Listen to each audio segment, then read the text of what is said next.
नमस्कार दोस्तों, आप लोगों का स्वागत है पीसीएस हिंदी एकेडमी में। आज मैं आप लोगों को कक्षा 10 की एनसीईआरटी का अध्याय नंबर 7 पढ़ाऊंगा। दोस्तों, अध्याय का नाम है राष्ट्रीय अर्थव्यवस्था की जीवन रेखा। आइए दोस्तों शुरू करते हैं। हम अपने प्रतिदिन के जीवन में विभिन्न सामग्रियों एवं सेवाओं का प्रयोग करते हैं। इनमें से कुछ हमारे आसपास उपलब्ध होते हैं, जबकि कुछ अन्य चीज़ों की ज़रूरतें दूसरे स्थान से लाकर पूरी की जाती है। वस्तु तथा सेवाएं मांग स्थल से आपूर्ति स्थल तक अपने आप नहीं पहुंच जाती। वस्तुएं तथा सेवाओं के आपूर्ति स्थानों से मांग स्थानों तक ले जाने हेतु परिवहन की आवश्यकता होती है। कुछ व्यक्ति इसको उपलब्ध करवाने में संलग्न है। जो व्यक्ति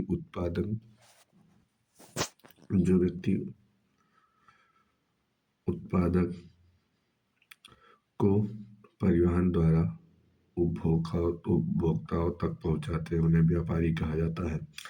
अतः एक देश के विकास की गति वस्तुओं तथा सेवाओं के उत्पादन के साथ साथ उनके एक स्थान से दूसरे स्थान तक वाहन की सुविधा पर भी निर्भर करना पड़ता है। इसीलिए सक्षम परिवहन के साधन तीव्र विकास हेतु पूर्व अपेक्षित है। वस्तुओं तथा सेवाओं का लाना ले जाना पृथ्वी के 3 महत्वपूर्ण क्षेत्रों पर किया जाता है: स्थल, जल तथा वायु। इन्हीं के आधार पर परिवहन को स्थल, जल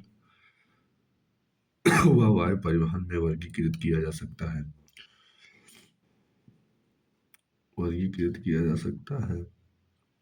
वे विस्तृत वृद्धि हुई है। सक्षम और तीव्र गति वाले परिवहन से आज संसार के एक बड़े गांव में परिवर्तन हो गया है। परिवहन का यह विकास संचार संसाधनों के विकास की सहायता से ही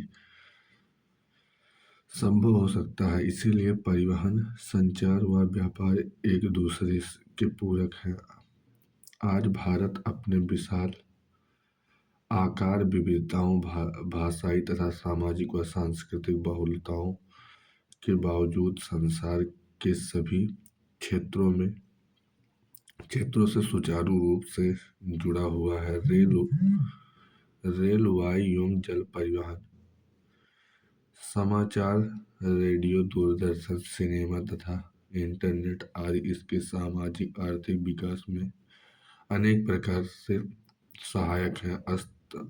स्थानीय से अंतर्राष्ट्रीय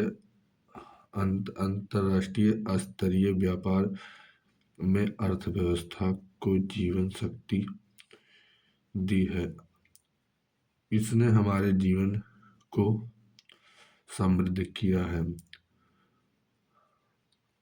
आरामदायक जीवन के लिए सुविधाओं व संसाधनों में बढ़ोतरी की है। इस अध्याय में आप पढ़ेंगे कि किस प्रकार आधुनिक संचार तथा परिवहन के साधन हमारे देश और इसकी आधुनिक व्यवस्था को संचालित करते हैं। अतः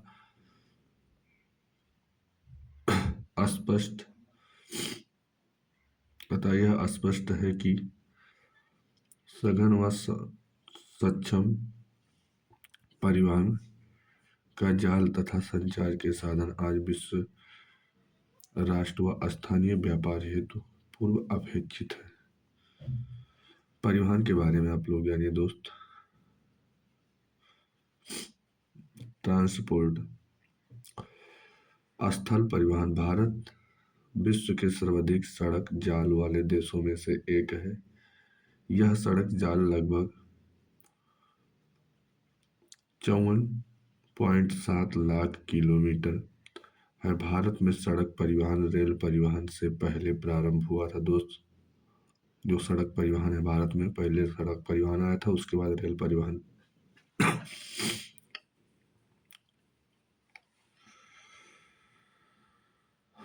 निर्माण तथा व्यवस्था में सड़क परिवहन रेल परिवहन की अपेक्षा अधिक सुविधाजनक है। रेल परिवहन की अपेक्षा सड़क परिवहन की बढ़ती महत्ता निम्न कारणों से है। दोस्त बताया गया है, आधुनिक सुविधाजनक में जो रेल है, रेल से अधिक उपयोगी और अच्छा जो है वो सड़क मार्ग है। उसके कारण क्या क्या है? रेल लाइन की अपेक्षा सड़कों की निर्माण लागत बहुत कम है। उसके पीछे कारण यह है कि रेल लाइन का निर्माण करने में लागत अधिक है, प्लस सड़क निर्माण करने में लागत कम है। अपेक्षाकृत ऊबड़ खाबड़ व विच्छिन्न भू-भागों पर सड़कें बनाई जा सकती हैं। अधिक ढाल प्रवणता पर पहाड़ी क्षेत्रों में भी सड़कें निर्मित की जा सकती हैं। अपेक्षाकृत कम व्यक्तियों कम दूरी व कम वस्तुओं के परिवहन में सड़क मितव्ययी हैं। यह घर घर सेवाएं उपलब्ध कराती हैं तथा सामान चढ़ाने व उतारने की लागत भी अपेक्षाकृत कम होती है। सड़क परिवहन अन्य परिवहन संसाधनों के उपयोग में एक कड़ी के रूप में भी कार्य करता है, जैसे सड़कें रेलवे स्टेशन वायु व समुद्र पथों को जोड़ती है। भारत में सड़कों की क्षमता के आधार पर इन्हें निम्न 6 वर्गों में वर्गीकृत किया गया है। अंतरराष्ट्रीय मार्ग के मानचित्र देखें तथा इन सड़कों की महत्वपूर्ण भूमिका बताइए।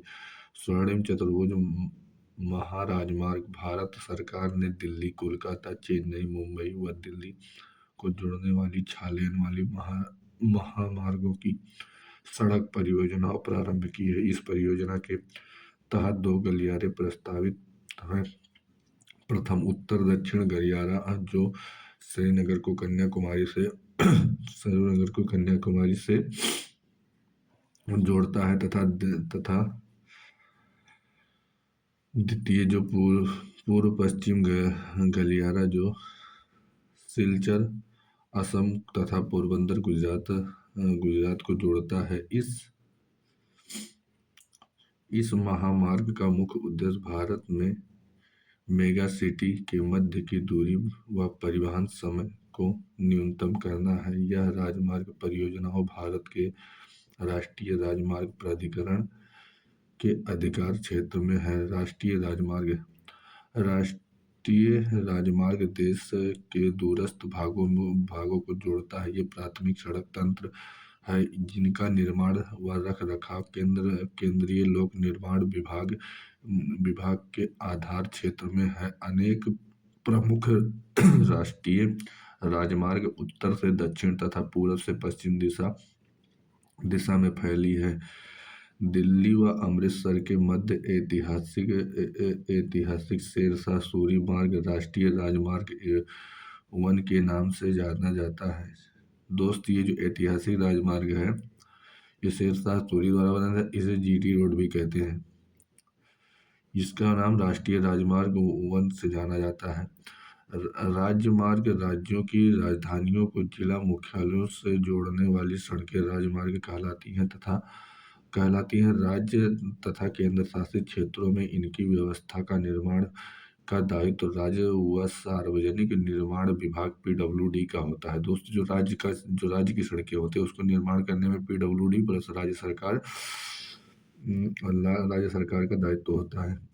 जिला मार्ग, ये सड़कें जिले के विभिन्न प्रशासनिक केंद्रों को मुख्यालय से जोड़ती है। इन सड़कों की व्यवस्था का उत्तरदायित्व जिला परिषद को होता है। जिला जो मार्ग होता है दोस्त, इसके निर्माण जिला परिषद द्वारा किया जाता है। अन्य सड़कों इन वर्गों के अंतर्गत आते हैं वे सड़कें आते हैं जो ग्रामीण क्षेत्र को गाँव तथा शहरों से जोड़ती है। प्रधानमंत्री ग्रामीण सड़क परियोजना के तहत इन सड़कों के विकास को विशेष प्रोत्साहन मिला है। इस परियोजना में कुछ विशेष प्रावधान है जिसमें देश के प्रत्येक गांव को मुख्य शहर की पक्की सड़कें जिन पर वर्ष भर वाहन चल सकते हैं द्वारा जोड़ना प्रस्तावित है। सीमांत सड़कें, उपरोक्त सड़कों के अतिरिक्त भारत सरकार प्राधिकरण के अधीन सीमा सड़क संगठन है जो देश के सीमा क्षेत्रों में सड़कों का निर्माण व उनकी देख रेख करता है। यह संगठन 1960 में बनाया गया था। दोस्त, जो ये क्या नाम है, सीमा सड़क संगठन जो है 1960 में बनाया गया था, जिसका कार्य उत्तर तथा उत्तरी पूर्वी क्षेत्रों में सामरिक महत्व की सड़कों का विकास करना तथा इन सड़कों के विकास से दुर्गम क्षेत्रों में अभिगम्यता बढ़ती है तथा ये इन क्षेत्रों के आर्थिक विकास में भी सहायक हुई हैं। सड़क निर्माण में प्रयुक्त पदार्थ के आधार पर भी सड़कों को कच्ची व पक्की सड़कों में वर्गीकृत किया जाता है। पक्की सड़कें सीमेंट, कंक्रीट व तारकोल द्वारा निर्मित होती हैं, अतः ये बारहमासी सड़कें हैं। कच्ची सड़कें वर्षा ऋतु में अनुपयोगी हो जाती। अब आप लोग आइए रेल परिवहन। भारत में रेल परिवहन वस्तुओं तथा यात्रियों के परिवहन का मुख्य साधन है। रेल परिवहन अनेक कार्यों में सहायक है, जैसे व्यापार, भ्रमण, तीर्थ यात्रा, लंबी दूरी तक सामान परिवहन आदि के प्रमुख परिवहन साधन है। के अतिरिक्त पिछले 150 वर्षों में भी अधिक समय से भारतीय रेल का महत्वपूर्ण समन्वय के रूप में भी जानी जाती है। भारतीय रेल देश की अर्थव्यवस्था, उद्योग व कृषि के तीव्र गति से विकास के लिए उत्तरदायी है। भारतीय रेल परिवहन को 16 रेल प्रखंडों में पुनः संकलित किया गया है। जो दोस्त भारतीय रेल परिवहन है, इसे 16 प्रखंडों में संकलित किया गया है। वर्तमान रेल प्रखंड व उनके मुख्यालय बताइए। भारत के मानचित्र में रेल प्रखंडों के मुख्यालय को प्रदर्शित करें। देश में रेल परिवहन के वितरण को प्रदर्शित करने वाले कारकों को भू आकृतिक, आर्थिक व प्रशासनिक कारक मुख्य हैं। उत्तरी मैदान में अपने विस्तृत समतल भारतीय रेल में 66,687 किलोमीटर लंबा मार्ग जो अनेक गेज तय करती है। कोलकाता मेट्रो सम्मिलित नहीं है। बड़ी लाइन जो दोस्त जो है रूट 60,510 है। और वाहन मार्ग जो है 85,614 और कुल 1,12,388। मीटर लाइन जो है दोस्त 3,880 और वाहन मार्ग जो है 4170 मतलब 4,170 और कुल मार्ग 4,747। छोटी लाइन 2,297 रूट है उसका। वाहन मार्ग जो है 2,297 ही है और कुल जितना है 2,495। अब आप लोग आइए भूमि सघन जनसंख्या घनत्व संपन्न कृषि व प्रचुर संसाधनों के कारण रेल परिवहन के विकास में वृद्धि में सहायक रहा है। यद्यपि असंख्य नदियों के विस्तृत जाल मार्गों पर पुलों के निर्माण में कुछ बाधाएं आई हैं। प्रायद्वीपीय भारत में रेल मार्ग ऊबड़ खाबड़ पहाड़ी क्षेत्रों में छोटी पहाड़ियों और सुरंगों आदि से होकर गुजरती है। हिमालय पर्वतीय क्षेत्र में दुर्लभ उच्चावच, विरल जनसंख्या तथा आर्थिक अवसरों की कमी के कारण रेल लाइन के निर्माण में प्रतिकूल परिस्थितियां उत्पन्न करता है।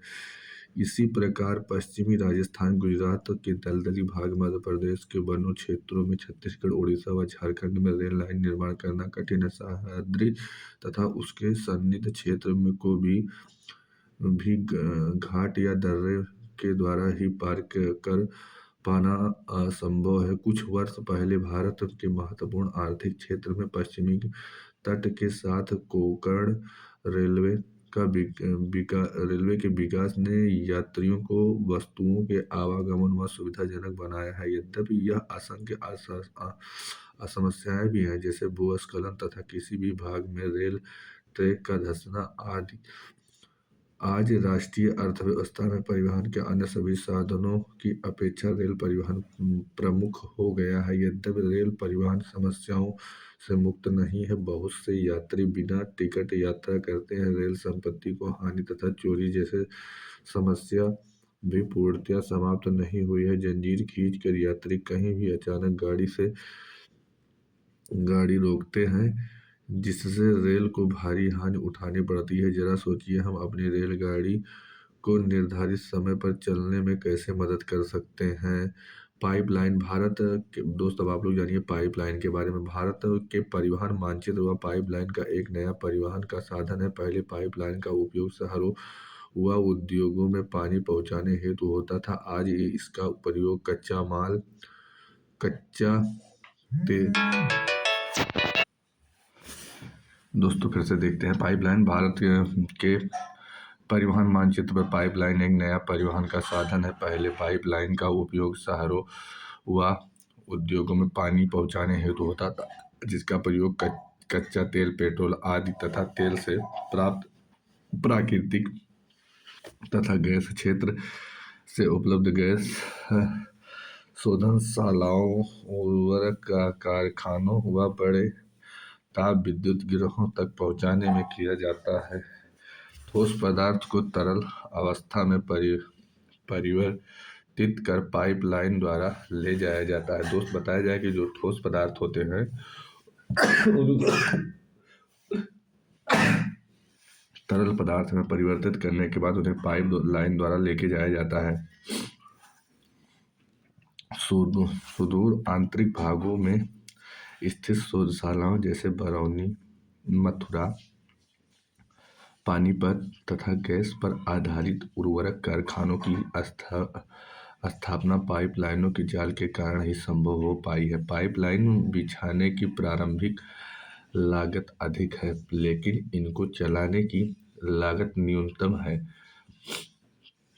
उसके बाद दोस्तों वाहनांतरण, देरी तथा हानि इसमें लगभग नहीं के बराबर है। दोस्त पाइपलाइन की जो है उसको बनाने में तो ज़्यादा मतलब धन की खर्च है, लेकिन उसको चलाने में कम धन और कम समय में काम हो जाता है। इसमें कोई ट्रैफिक हेन तेन दुनियादारी वाला सिस्टम नहीं आता है, क्या नाम है, पाइपलाइन में।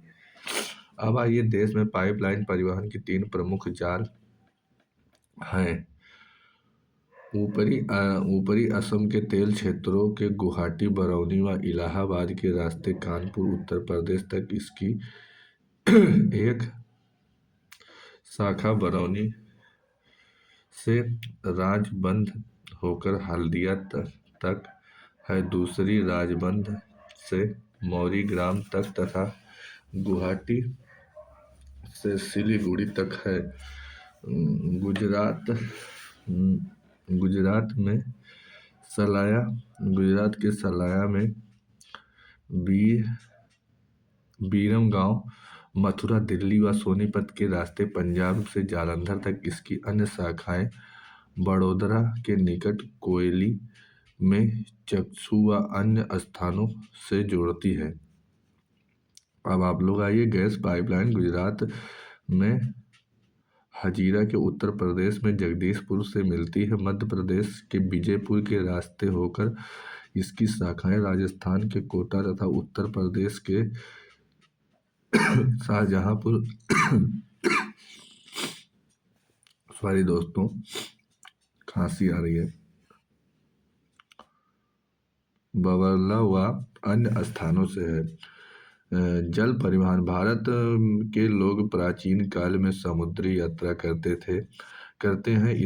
इसके नाविकों ने दूर तक पास के क्षेत्रों में भारतीय सांस्कृतिक व व्यापार फैलाया है। जल परिवहन का सबसे सस्ता साधन है। यह भारी व स्थूलकाय वस्तुओं को ढोने के अनुकूल है। यह परिवहन संसाधनों में ऊर्जा क्षमता व पर्यावरण अनुकूल है। भारत में अंततः स्थलीय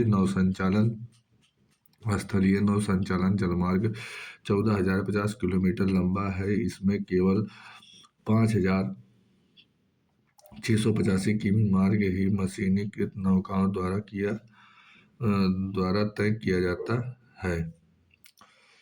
अब आइए आप लोग, निम्न जलमार्गों को भारत सरकार द्वारा राष्ट्रीय राजमार्ग घोषित किया गया। हल्दिया व इलाहाबाद के मध्य गंगा जलमार्ग को जो 1620 किलोमीटर लंबा है। नवगम्य जलमार्ग संख्या 1 सदिया व धुबरी के मध्य 891 किलोमीटर लंबा ब्रह्मपुत्र नदी मार्ग। नवगम्य जलमार्ग 2 केरल के पश्चिम तटीय नहर कोट्टापुरम तथा कोकलम तथा कोकलम तक उद्योग मार्ग का चंपकारा नहरें 205 किलोमीटर, नौगम्य जलमार्ग 3, काकीनाडा और पुदुचेरी नहर स्ट्रेच के साथ साथ गोदावरी और कृष्णा नदी का विशेष विस्तार 1078 किलोमीटर राष्ट्रीय जल मार्ग 4 घोषित किया गया है। दोस्तों अब आप लोग आइए मतई नदी, महानदी के डेल्टा, चैनल, ब्राह्मणी नदी और पूर्वी तटीय नहर के साथ ब्राह्मणी नदी का विशेष विस्तार हुआ 588 किलोमीटर राष्ट्रीय जलमार्ग 5 है। कुछ अन्य अंतर जलमार्ग भी हैं जिन पर परिवहन होता है, जिसमें मांडवी जुआरी और कंबर जुआ, सुंदरवन, बराक केरल का पश्च जल है। इन सब के अतिरिक्त विदेशी व्यापार भारतीय तट पर स्थित पत्तनों द्वारा किया जाता है। देश का 95% व्यापार मुद्रा रूप से 68% समुद्रों द्वारा ही होता है। प्रमुख समुद्री पत्तन भारत का 7,516.6 किलोमीटर लंबा समुद्री तट रेखा के साथ 12 प्रमुख तथा 200 मध्य व छोटे पत्तन हैं। ये प्रमुख पत्तन देश का 95% विदेशी व्यापार को संचालित करते हैं। स्वतंत्रता प्राप्ति के कच्छ में कांडला पत्तन पहले पत्तन के रूप में विकसित किया गया था। ऐसा देश विभाजन में कराची पत्तन की कमी को पूरा करने तथा मुंबई में होने वाले व्यापारिक दबाव को कम करने के लिए कांडला, जिसे दीनदयाल पत्तन के नाम से भी जाना जाता है, यह एक ज्वारीय पत्तन है। यह जम्मू कश्मीर, हिमाचल प्रदेश, हरियाणा, राजस्थान व गुजरात के औद्योगिक तथा खदानों के आयात निर्यात को संचालित करता है। मुंबई बृहद पत्तन है, जिसके प्राकृतिक खुले, विस्तृत व सुचारू पोताश्रय है। मुंबई पत्तन के अधिक परिवहन को ध्यान में रखकर इसके सामने जवाहरलाल नेहरू पत्तन विकसित किया गया, जो कि इस पूरे क्षेत्र को एक समूह पत्तन की सुविधा प्रदान कर सके। लौह अयस्क निर्यात के संदर्भ में मागाओ पत्तन देश की महत्वपूर्ण पत्तन है। यहाँ से देश की कुल निर्यात का आधा लौह अयस्क निर्यात किया जाता है। कर्नाटक में स्थित न्यू मंगलोर पत्तन कुंद्रे मुख्य खानों से निकलने वाले लौह अयस्क का निर्यात करता है।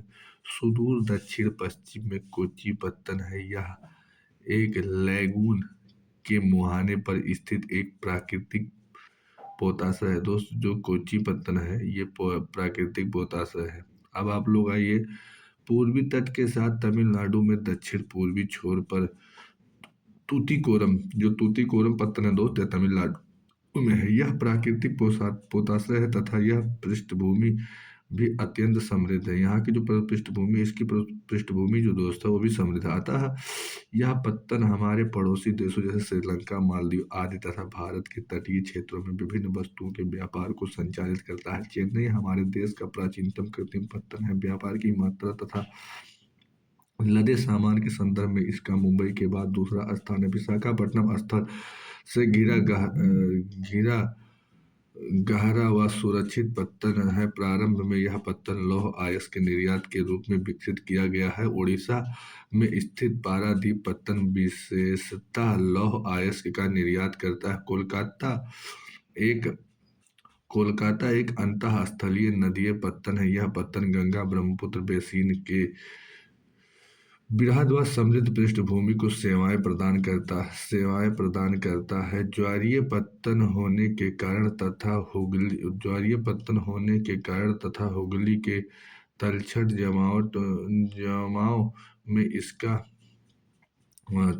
जमाव में इसका नियमित रूप से साफ करना पड़ता है। कोलकाता पत्तन पर बढ़ते व्यापार को कम करने हेतु हल्दिया सहायक पत्तन के रूप में विकसित किया गया है।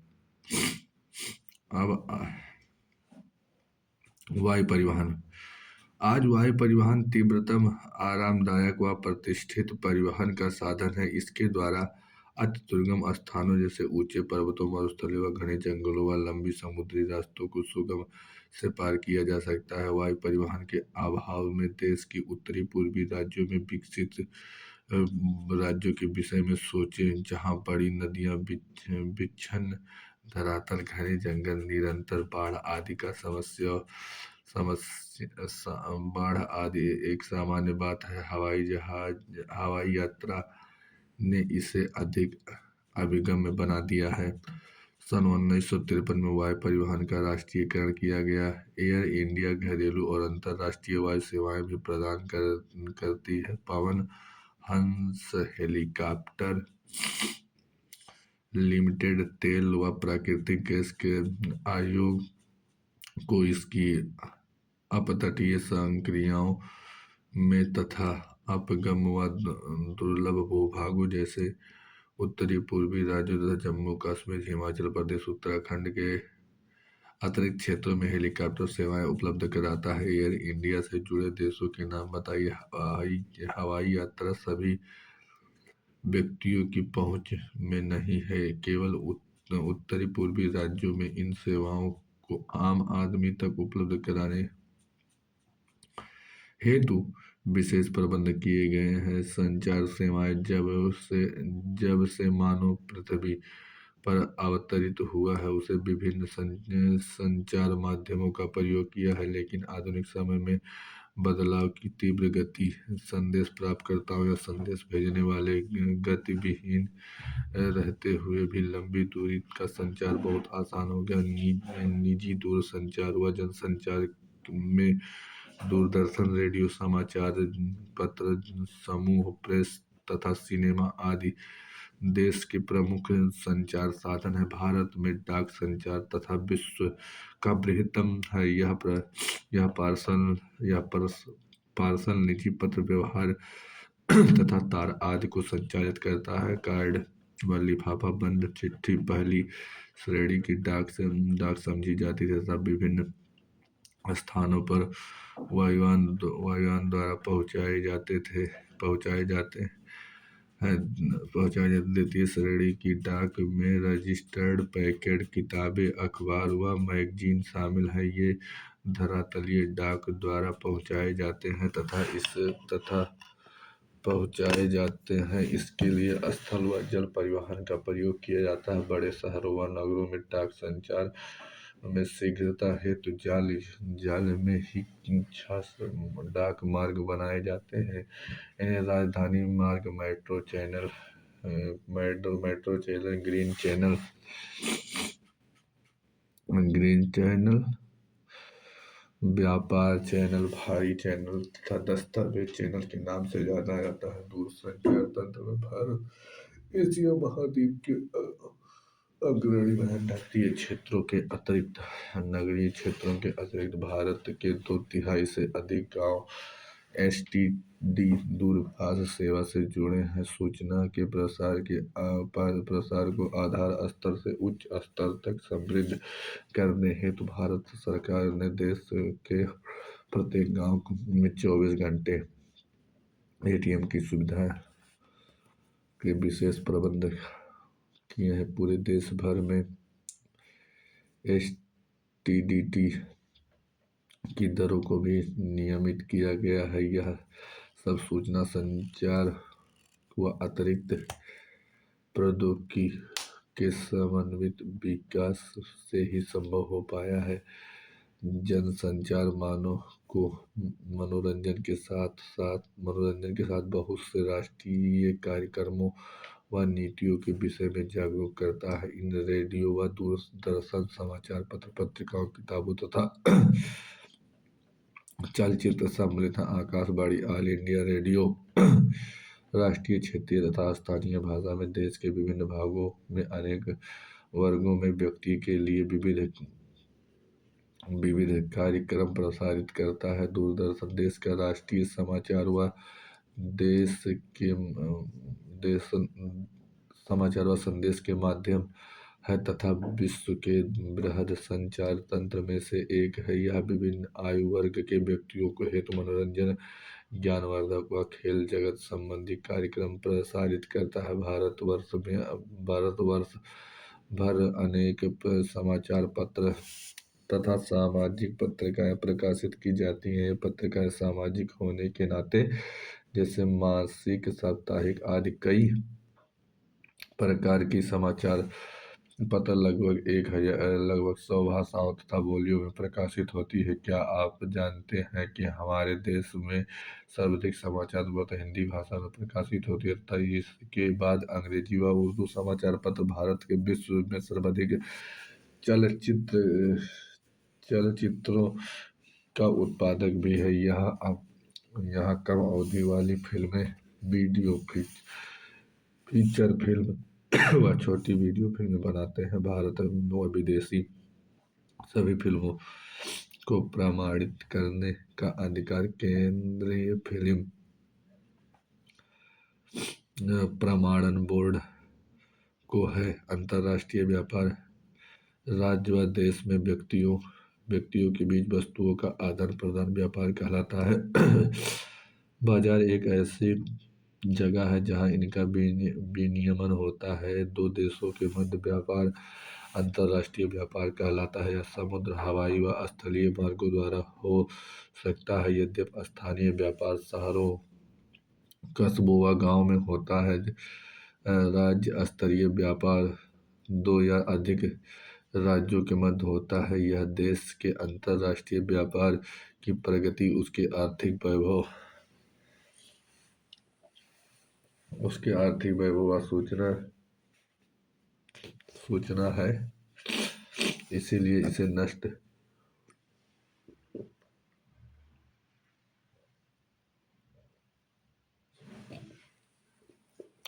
इसे राष्ट्र का आर्थिक बैरोमीटर भी कहा जाता है।